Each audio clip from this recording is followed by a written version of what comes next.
Nós fizemos uma abertura, a gente falou sobre o que é escatologia, né? E a ideia nossa é isso, é o entendimento do futuro, a sabedoria no presente, os dois extremos do grande dia do Senhor, a gente falou. Essa geração, nós falamos que a geração da volta de Jesus é a geração mais singular, porque é a geração que vai ver e vai viver coisas, né, maravilhosas. As mentiras sobre o fim. A primeira é que muita gente diz que não é um assunto relevante. Eu não sei você, mas muita gente tem muito medo. Eu lembro quando eu era menino, que eu fui para a igreja, aceitei a Cristo, eu tinha 14 anos. E o pessoal da rua, da rua que a gente morava, falava com a minha mãe assim, ó, seu menino agora é crente, não deixa ele ler Apocalipse não, viu? Senão ele vai ficar doido. Então, a gente tem essa visão diferenciada, né? Primeiro que não é um assunto relevante. É sim muito relevante.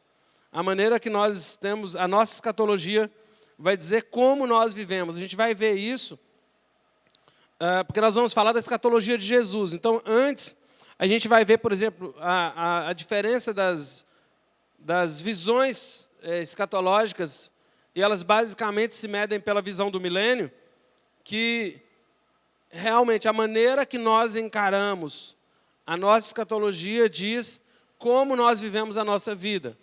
Alguns dizem que o fim dos tempos é simbólico, né?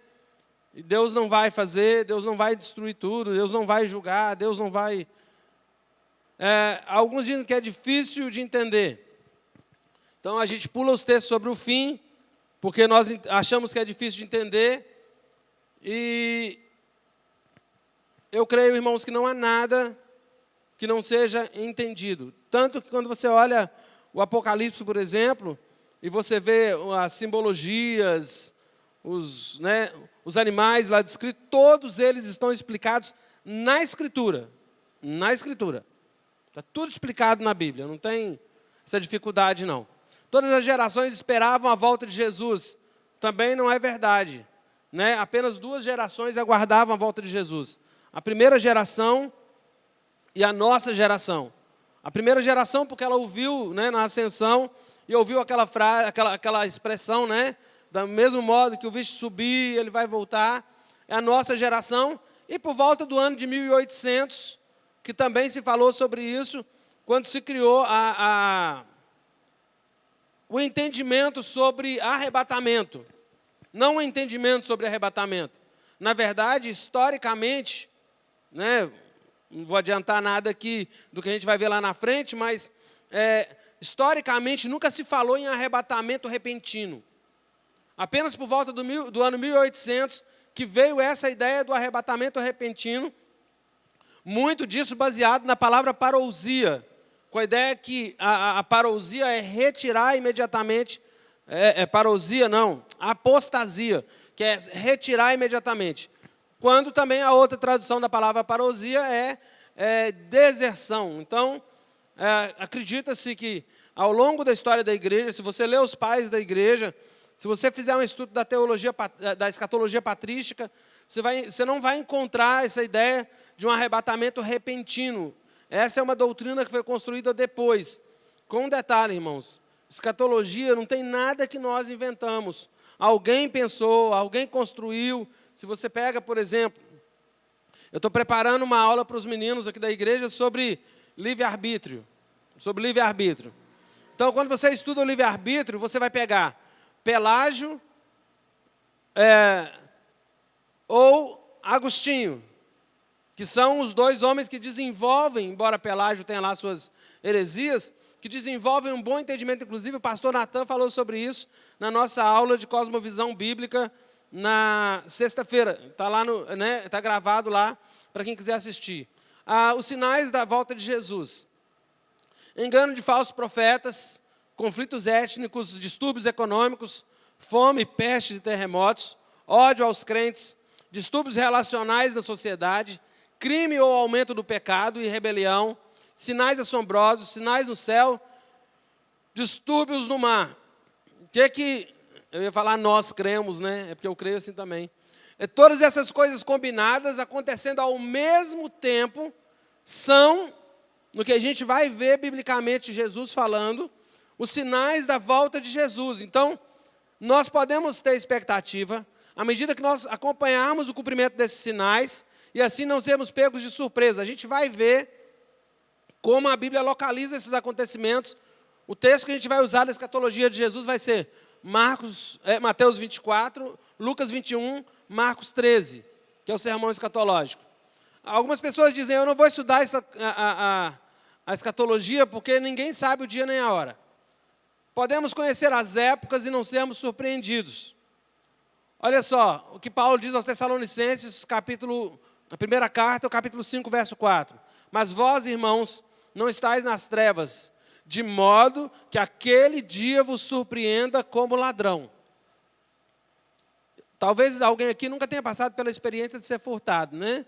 Eu fui com um amigo, convidei um amigo, né? Depois fiquei até com a consciência pesada, para ir ao Mineirão comigo, né? E aí ele foi.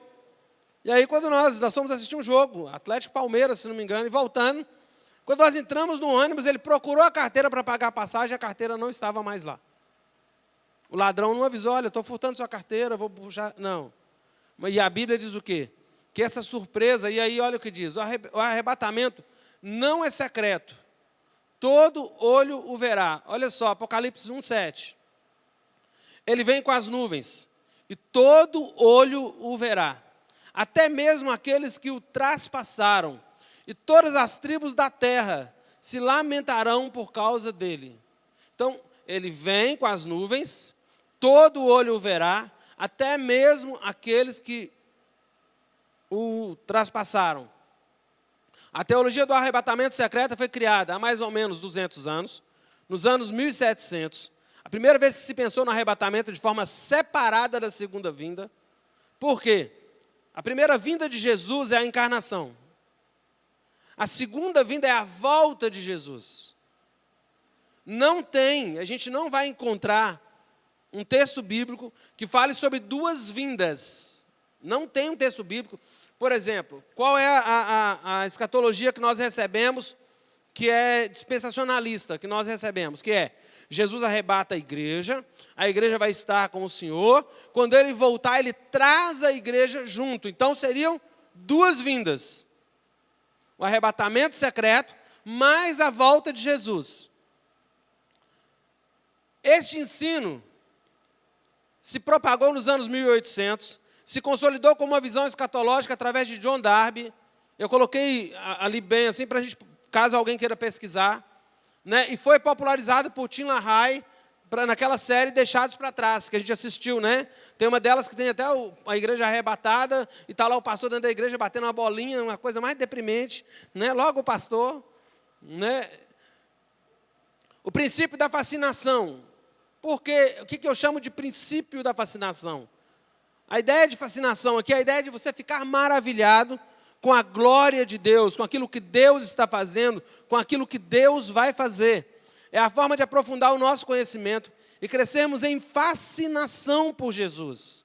Significa ser fortemente atraído e crescer o nosso amor por Jesus.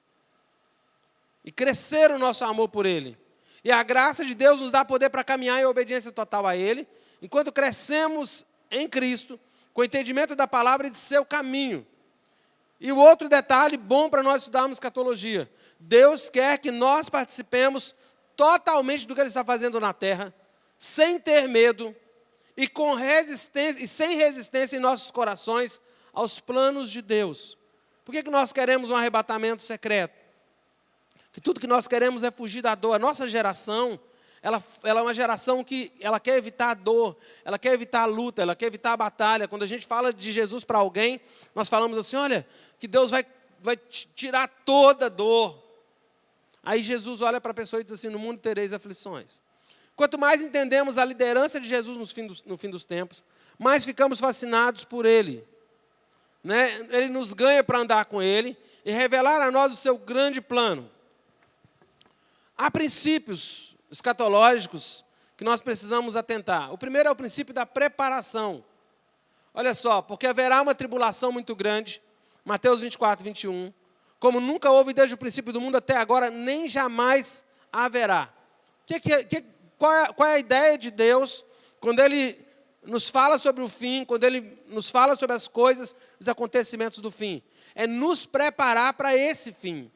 É que nós estejamos preparados para esse fim. Nós estejamos prontos para ele, porque nós não podemos chegar a esse ponto da história sem estarmos preparados. Pois a Bíblia descreve com detalhes o juízo que virá sobre a terra e preparar os nossos corações e mentes para aquilo que está por vir. Então, qual deve ser a nossa resposta? Lucas 21, 28. Quando essas coisas começarem a acontecer, exultai e levantai a cabeça, porque a vossa salvação se aproxima. David Slacker, ele disse algo que eu achei interessante colocar aqui. A melhor maneira de nos prepararmos para as tempestades que virão é abraçar uma vida de conhecer melhor a Jesus, conquistada quando gastamos mais tempo com Ele em sua presença. O Deus que foi atrás de nós e que está atrás de nós, ama quando vamos atrás dEle. Conhecer a Ele, estar com Ele, transforma os nossos corações de maneira significativa. Teremos menos dúvida, menos medo, menos insegurança, mais confiança e mais estabilidade. E só uma vida de intimidade profunda com Jesus poderá nos manter firmes quando ao nosso redor tudo estiver sendo abalado. Vou dar um exemplo. Nós fraquejamos por lutas diárias da vida. A gente reclama quando o celular buga, como diz os meninos, né? Nós reclamamos quando o pneu do carro fura. Nós reclamamos quando a gente toma uma multa. A gente reclama quando sente uma dor de cabeça. Imagina essa igreja tão fragilizada nesse tempo, com uma teologia tão fragmentada, porque o evangelho que nós temos ouvido e aprendido, ele é um evangelho fragmentado, ele é um evangelho onde é a mesma coisa. Você pega o evangelho, né? As donas de casa vão entender, você pega um bolo e você divide ele em vários pedaços. Aí você tem um irmão que prega sobre prosperidade, você tem um irmão que prega sobre cura interior, você tem um irmão que prega milagres e cura física, você tem um irmão que prega só escatologia, você tem um irmão que prega isso, você tem um irmão que prega, e a gente constrói o que a gente chama na teologia de chave hermenêutica. O que é a chave hermenêutica? Vamos falar sobre amor. Então você começa a olhar toda a Escritura na perspectiva do amor. Vamos falar sobre fé. Você começa, tudo que você olha na Escritura, na Bíblia, você quer interpretar na perspectiva da fé. Então você faz daquilo uma chave hermenêutica. Fé é evangelho? É. Prosperidade é evangelho? É. Cura é evangelho? É. Salvação é evangelho? É. Amor é evangelho? É. Escatologia é evangelho? É. Mas não é todo o evangelho. É o evangelho, mas não é todo o evangelho. Paulo, quando escreve aos irmãos, ele diz a eles assim, olha, eu ensinei a vocês todo o conselho de Deus.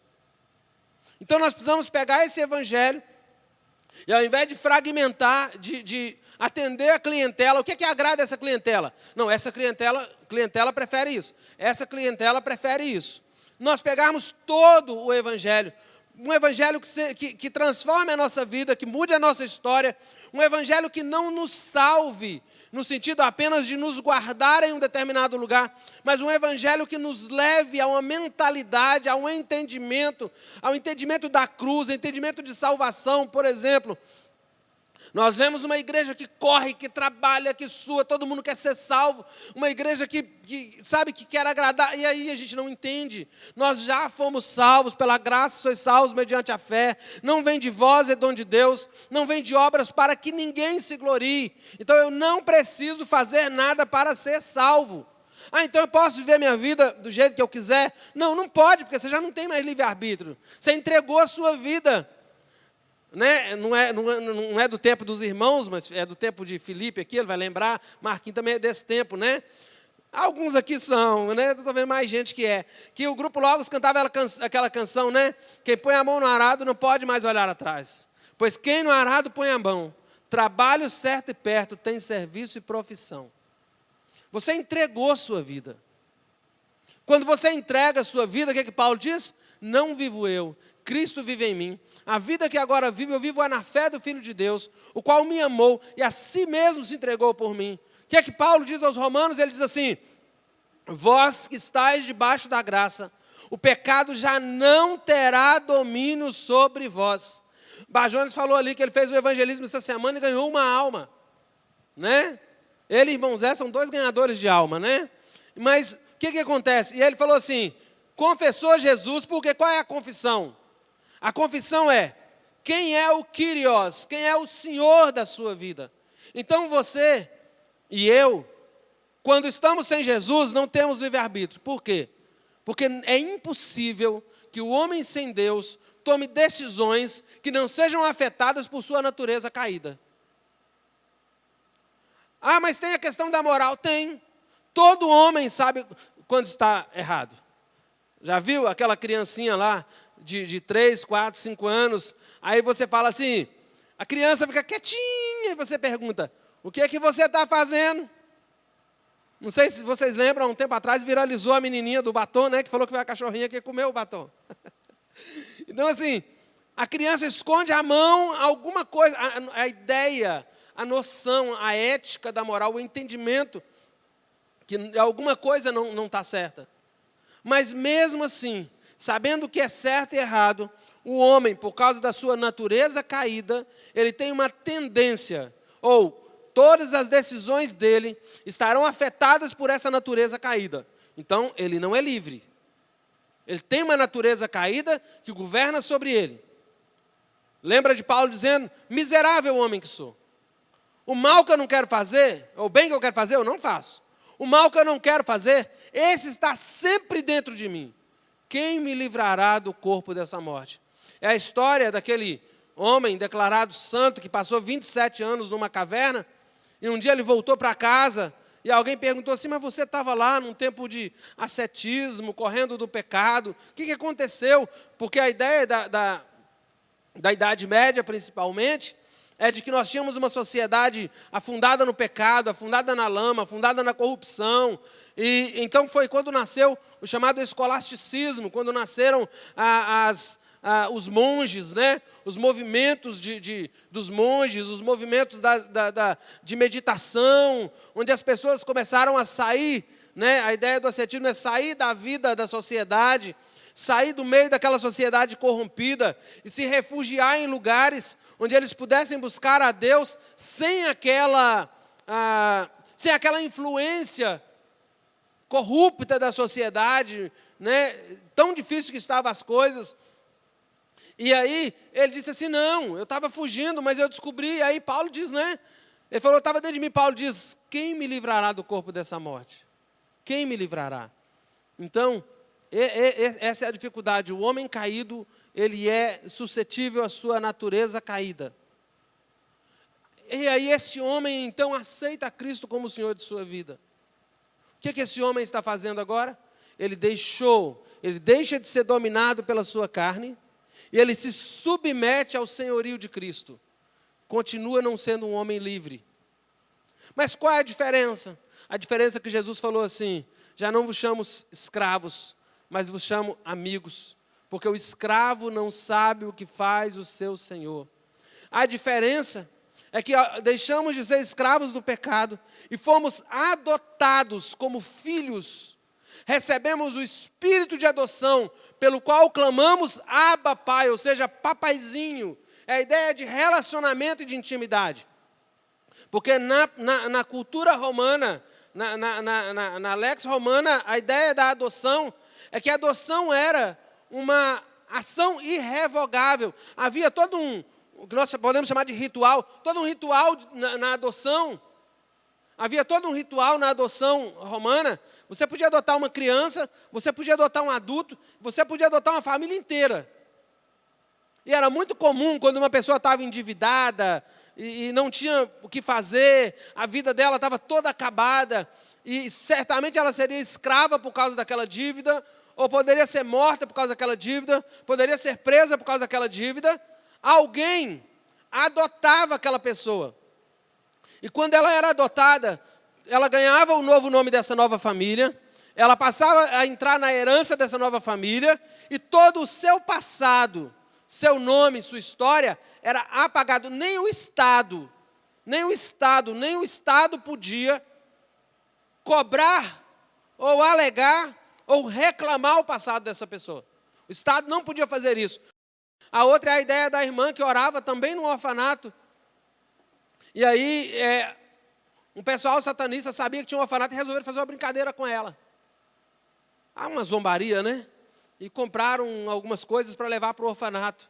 Chegaram e bateram na porta. Quando ela abriu, falaram com ela assim, aqui, nós fizemos uma coisa para o orfanato, o diabo mandou trazer. E ela falou, glória a Deus, porque quando Deus está no governo, até o diabo obedece. Então, o que nós precisamos é entender que mesmo que sejam dias difíceis, nós triunfaremos. Outra coisa, nós venceremos. Ele nos fará triunfar, mesmo nós sendo fracos, impotentes e incapazes. O nosso Deus é Senhor sobre tudo. Pensa que nos pequenos detalhes da minha e da sua vida, o Senhor nos tem sustentado. Não nos sustentará Ele no tempo mais difícil? O salmista já disse que Ele é socorro bem presente na hora da angústia. Deus nunca faltou ao seu povo. Se você estudar a história dos judeus, quantas tentativas de exterminar, até mesmo a fé cristã, estabeleceu uma maneira de tirar os judeus da história da caminhada de Deus. Quando, e a gente vai ver, por exemplo, uma vertente se não me engano, do pré-milenismo, a dispensacionalista, o que ela faz? Ela tira Deus da história, Israel da história, substitui os judeus pela igreja. Isso é uma espécie de antissemitismo, porque a igreja durante muito tempo olhou para Israel com muita raiva, porque a igreja, irmãos, ao invés de se alegrar, porque a rejeição dos judeus a Cristo, estendeu a nós. Por isso que Paulo diz, se com a rejeição deles nós fomos salvos, o que nós viveremos quando eles reconhecerem o Messias? É mais ou menos, parafraseando Paulo, é isso. E a igreja, ela criou um sentimento com o povo judeu, tipo assim, nós amamos Jesus, e vocês mataram Jesus. Só um adendo aqui, Jesus não foi morto na cruz. Jesus não foi morto. Não foi morto pelos judeus, não foi morto pelos romanos. Jesus se entregou na cruz. Dizer que ele foi morto simplesmente, eu sei que, pastor, é força de expressão, tá, tudo bem. É igual quando você fala assim, eu adoro Coca-Cola, é força de expressão, tá? Você fala assim, eu odeio isso, é força de expressão. Que odiar e adorar é muito forte, né? Mas quando a gente diz assim, mataram Jesus, pode dar uma impressão que ele foi preso, levado sem querer, que ele não queria ir, e eles o levaram e o mataram. Não. A culpar os judeus e culpar os romanos é nos absolver. Quem matou Jesus foi o nosso pecado. O nosso pecado levou Jesus até a cruz. O que João Batista diz? Eis o Cordeiro de Deus que tira o pecado do mundo. O que Jesus falou com Pilatos? Meu reino não é deste mundo. Se fosse, eu não estaria nas suas mãos. O que Jesus falou? Ninguém tira a minha vida. Eu mesmo a dou.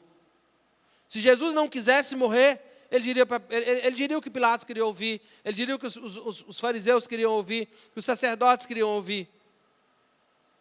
Ele não disse. Ele não disse. Porque o objetivo de Jesus era ir até a cruz. E é por isso que aos Filipenses, Paulo escreve para essa igreja, dizendo que ele foi obediente até a morte de cruz. E por isso Deus o exaltou sobremaneira. Esse era o grande objetivo de Jesus. Por isso que eu não compactuo daquela expressão assim, que quando Jesus morreu na cruz, o inferno fez festa. Pelo contrário, o grande fracasso do inferno foi a cruz, porque a palavra diz que Jesus pegou os principados e potestades, os expôs publicamente e triunfou deles na cruz. É isso que a Escritura diz. Nosso coração pode confiar, pois ele tem poder para determinar o curso da história e obter o resultado proposto em sua palavra. Tudo isso nos encoraja e nos conforta para os dias do fim. Coloca lá o milênio para mim, só para eu encerrar com o milênio, Guilherme, por favor. Eu vou encerrar com o milênio, só para a gente ver as posições, aí você vai se localizar na posição que você está. Né? Esses termos são termos teológicos, irmãos, milênio. São termos teológicos, que você não precisa ter pressa para se definir neles, não, tá? Isso é igual quando você estuda história e está lá assim, apesar que dizem que não pode mais usar essa nomenclatura, essa definição antes de Cristo, depois de Cristo, porque por causa dos ateus, enfim, e tal, por causa da laicidade, não sei o quê. Mas isso aqui é um termo antes de Cristo, depois de Cristo, que alguns historiadores usaram para separar, para definir tempos da história. Então depende do historiador, mas então o milênio é a mesma coisa. O milênio. A palavra milênio vem do latim. Isso aqui é só para a gente ver como se dividem os teóricos do fim, né? E onde nós estamos encaixados. Em que você crê? A minha ideia não é mudar aquilo que você crê. Eu vou falar aquilo que eu entendo ser bíblico e você fica, irmão, você tem liberdade nessas coisas para pensar diferente, tá? Você pode crer que Jesus vem antes da grande tribulação, não é pecado. Você pode crer que ele vem depois, também não é pecado.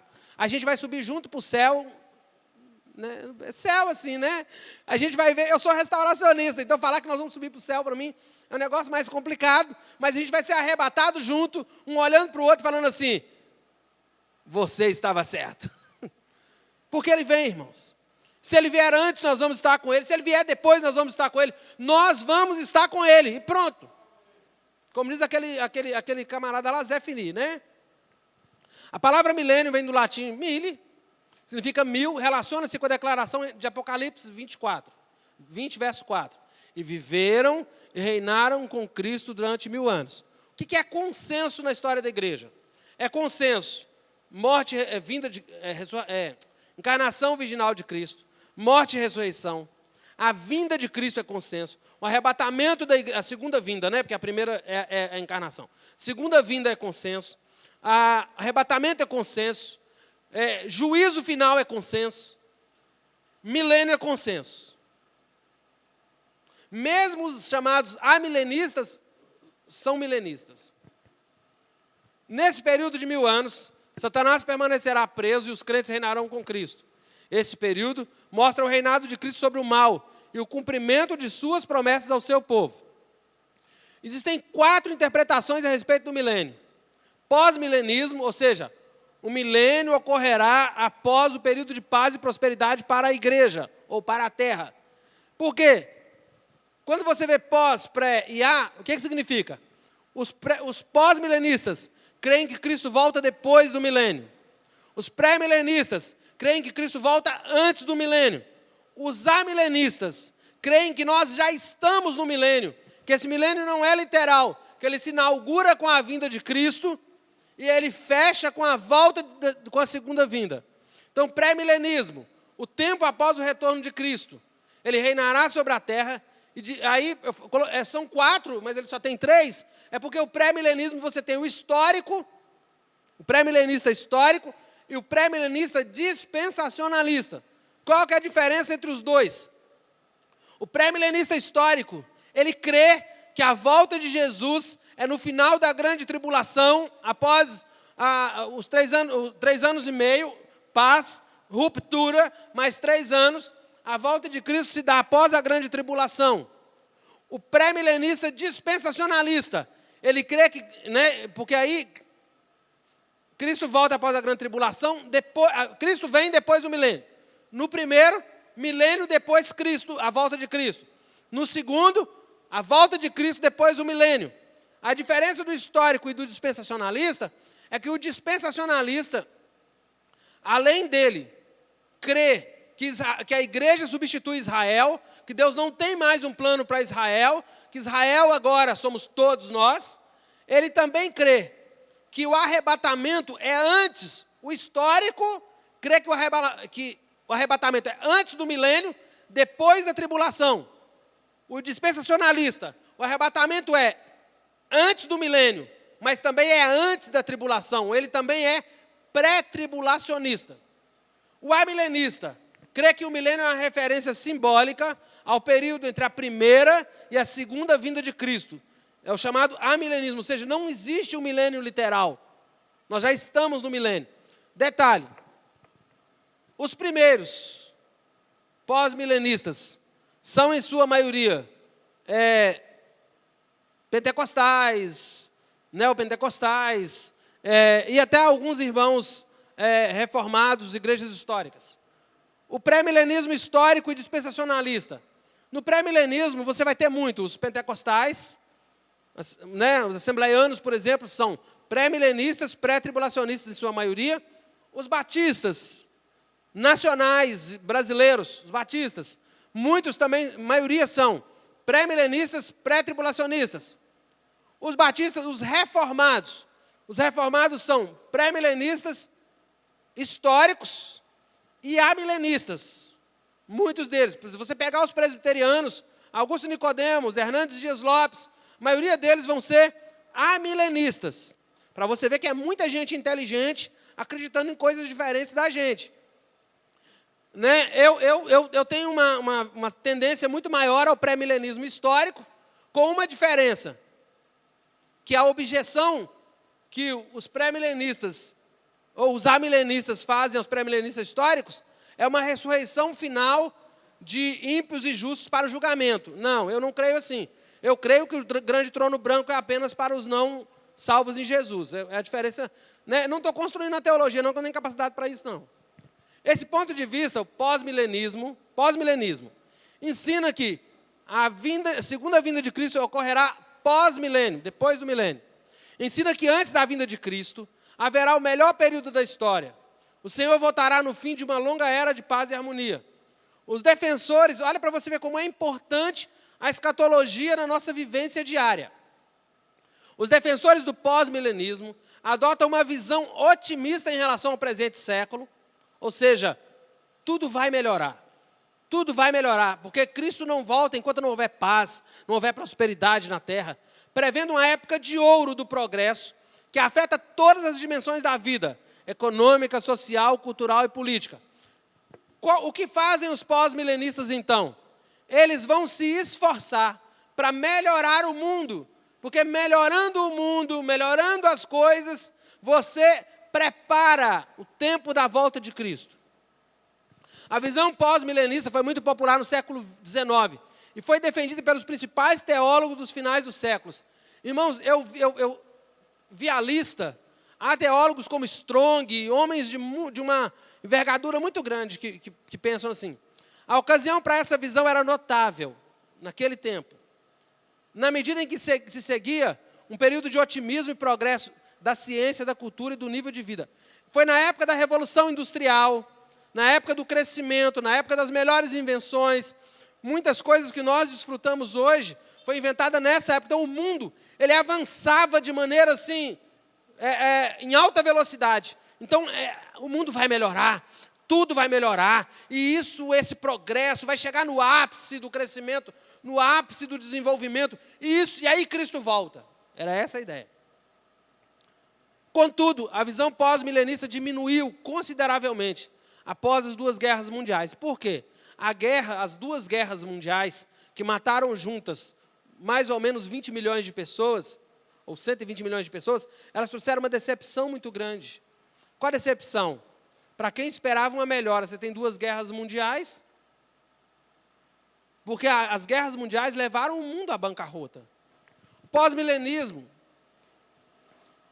deixa eu ver, acho que fui eu aqui. Certo? O que deu ali, Guilherme? Será que fui eu? Só o socorro aqui. Não, veio. Isso, muito bem. Fui eu. Tá, porque eu fiz um desenho. Eu busquei uma linha do tempo para a gente poder fazer.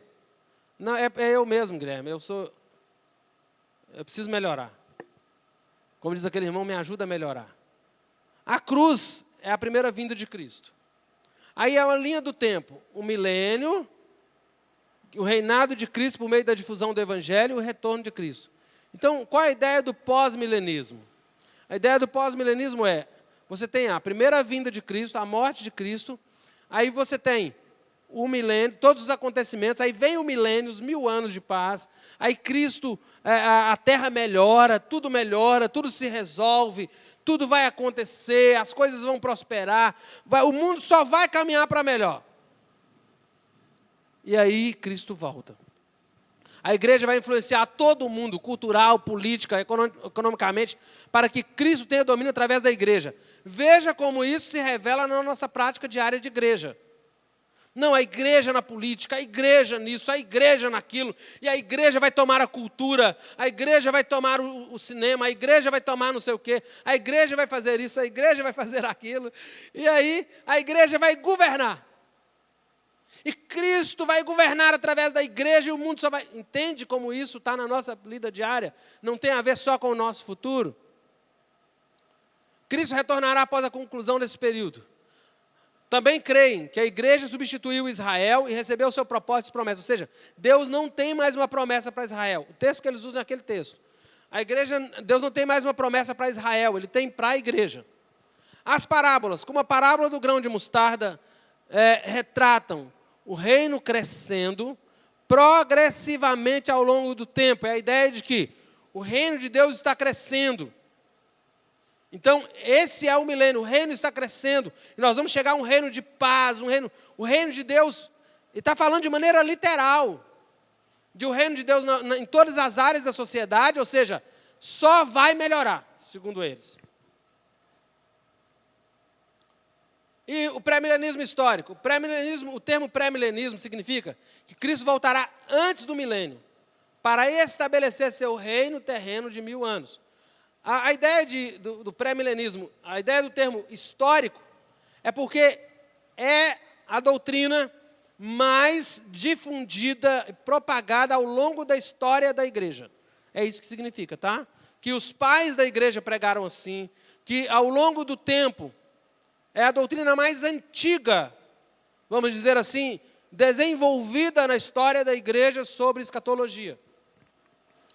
Os pré-milenistas históricos acreditam que a igreja passará pelo período da tribulação antes da volta de Cristo. A segunda vinda de Cristo, eles creem, não será um evento em 2 etapas, ou seja, Cristo vem, arrebata a igreja, depois ele volta com essa igreja. Não, eles creem que será um único evento. Cristo vem, arrebata a igreja, ponto.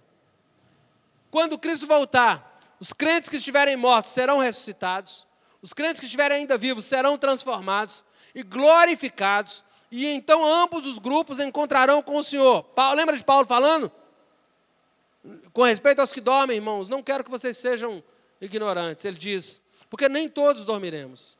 Ele diz, de maneira alguma nós iremos à frente daqueles que dormem, mas soada a trombeta de Deus, ouvida a voz do arcanjo, dada a ordem do Senhor, os mortos em Cristo ressuscitarão primeiro, e nós, os que estivermos vivos, diz Paulo, nos encontraremos com Ele nos ares. Então, é isso aí que está dizendo. A trombeta soa, o Senhor dá a ordem, os mortos em Cristo ressuscitam, e os vivos se encontram juntos com o Senhor nos ares. Após esse encontro nos ares, os crentes acompanharão Cristo que desce à terra. Ou seja, encontra nos ares e vem com Cristo em direção a Israel. Essa é a crença dos pré-milenistas históricos. E aí a gente vai ver os dias que Daniel conta. Daniel dá uma ideia de uma marcha de 30 dias. Quando ele fala dos 1260 e dos 1290 dias, uma marcha de Cristo. Já ouviu aquela expressão, e Deus vem de Edom? É a ideia de que ele vai pegar a região de Edom, e de lá ele vem. Edom é uma terra onde os israelitas tentaram passar quando saíram do Egito, e não foram permitidos passar. E Deus vem, a ideia de que Deus vem dessa direção, até encontrar-se com o anticristo, e Deus vem em socorro a Jerusalém. É a ideia de que Jerusalém vai clamar, a gente vai ver isso depois. Jesus agora governa visivelmente. Então os pré-milenistas históricos creem que Jesus vai governar de maneira visível, literal, em toda a terra, e seu povo redimido. Os irmãos vão ver que ela é um pouco diferente. Cruz é a morte de Jesus. Da morte de Jesus até a próxima linha nós temos o quê? Ali está escrito tribulação, mas a gente tem a história da igreja, história do cristianismo. Aí vem a grande tribulação, o retorno de Cristo. Depois do retorno de Cristo, juízo final, lógico, está incluído ali nesse retorno, né? Armagedon, juízo. E milênio, que é o governo de Cristo com os santos. O governo de Cristo com os santos. Por que a linha, depois da linha? Depois da linha é a eternidade. A igreja enfrentará uma tribulação final. A segunda vinda de Cristo não será um evento em 2 etapas, uma ocorrência única.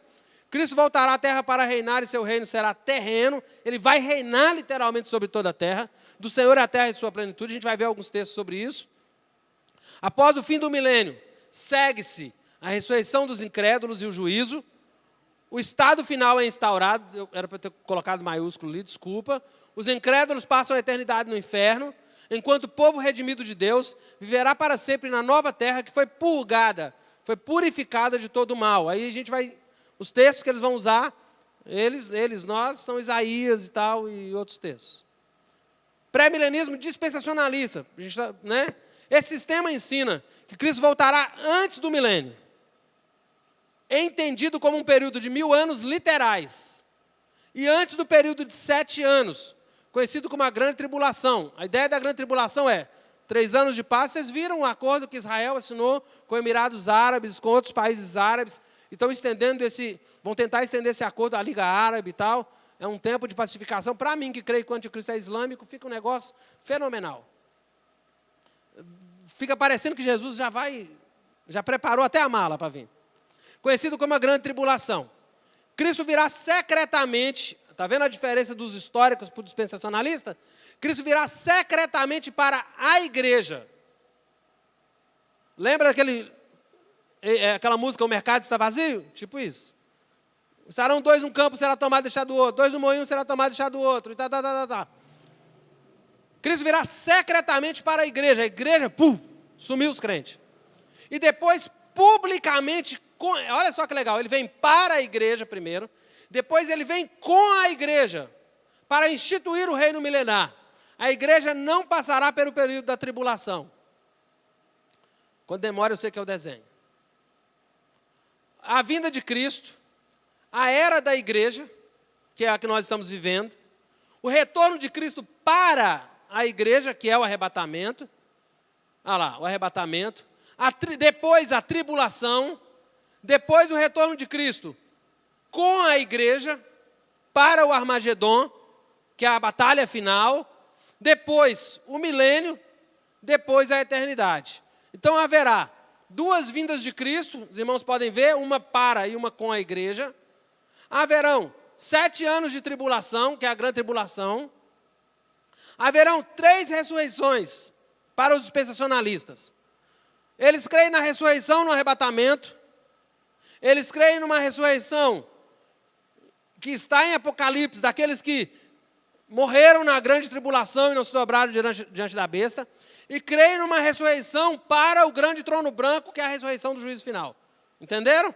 Mas se você perguntar para um dispensacionalista, um teólogo dispensacionalista assim, você crê em 3 ressurreições? Ele vai dizer, não. Eu creio em uma ressurreição em 3 etapas diferentes. Uma no arrebatamento, uma daqueles crentes que morreram na grande tribulação e não se dobraram.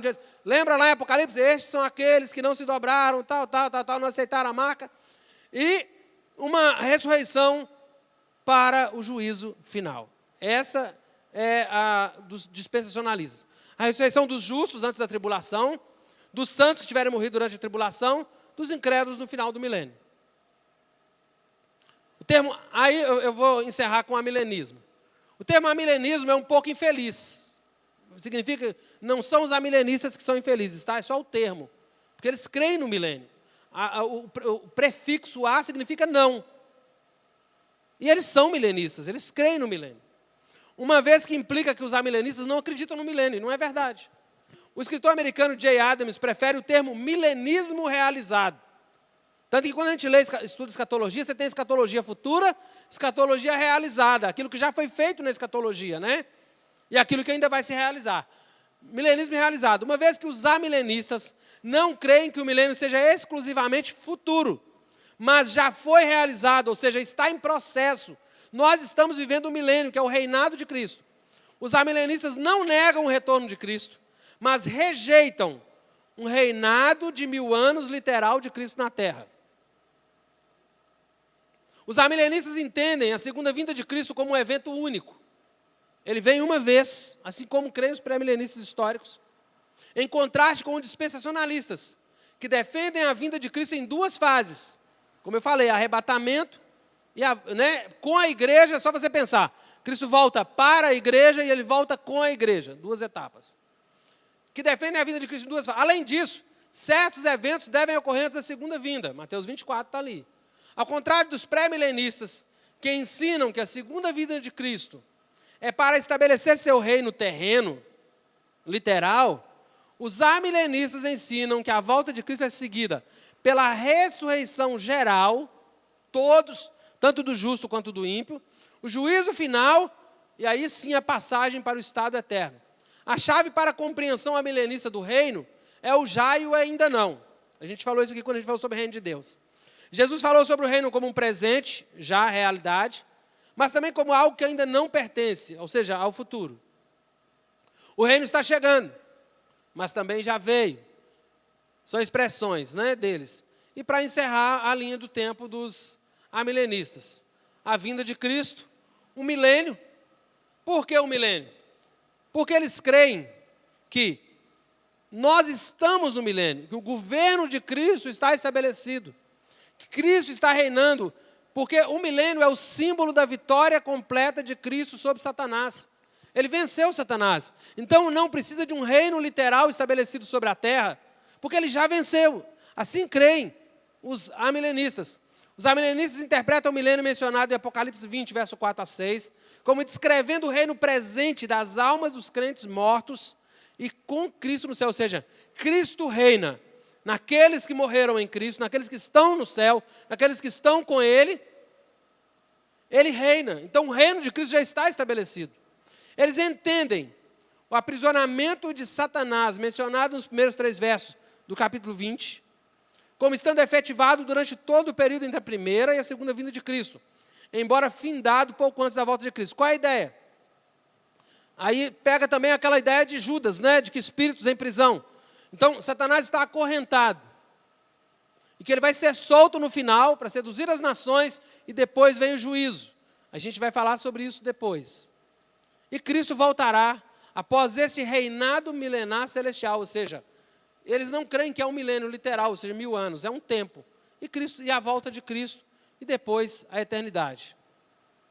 Para concluir, quer se trate de um período literal, um símbolo sobre a vinda de Cristo, o significado teológico do milênio é o mesmo. Ele expressa a esperança do triunfo final de Cristo sobre o mal e a vindicação do seu povo, que tem sofrido sob a tirania do mal no presente século. Apesar das divergências, todos concordam que após seu retorno haverá a ressurreição dos mortos, justos e ímpios, o julgamento e a felicidade eterna dos fiéis diante da glória de Deus. Antes de Deus trazer novo céu e nova terra, Ele vai lidar em definitivo com a questão do pecado. Todos terão que se apresentar diante do grande trono branco. Naquele dia não haverá graça nem misericórdia, apenas justiça. A única forma de escapar desse julgamento é crendo no Senhor Jesus como Salvador pessoal. Diante disso, você está preparado para o dia do juízo? É Cristo o Senhor da sua vida hoje? Fica de pé que nós vamos encerrar. Porque domingo que vem é o domingo da família, o primeiro domingo do mês.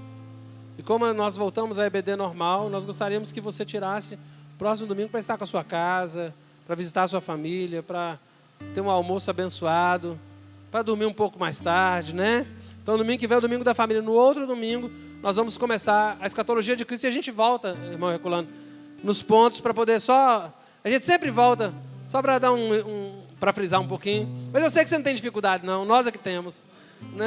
Deus abençoe você, Deus abençoe o seu domingo em nome de Jesus.